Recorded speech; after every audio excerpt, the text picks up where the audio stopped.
Hello and welcome to the video, and today I'm talking about one of my WPL projects. Last year I bought this WPL B14 and it came with some hop-up parts, but now it has a fully upgraded metal chassis.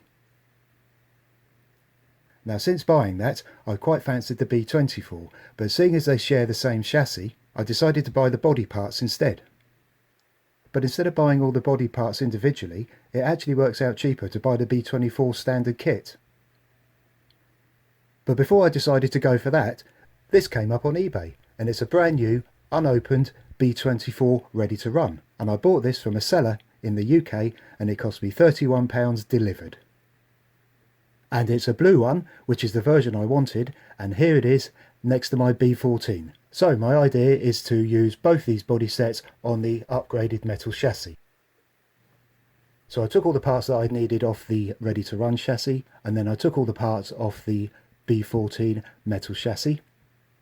Before I put the rear bed of the B24 on the chassis, I added 60 grams of weight underneath, and this will help stop some of the bounciness on the leaf spring suspension.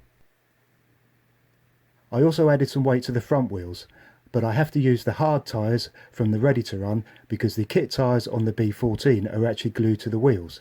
I haven't added weights to the rear wheels because I only had two sets which I used in the front. I was hoping to put the figure from the B14 straight into the B24, but the seats in the B14 have a lot more space for the figure to sit in.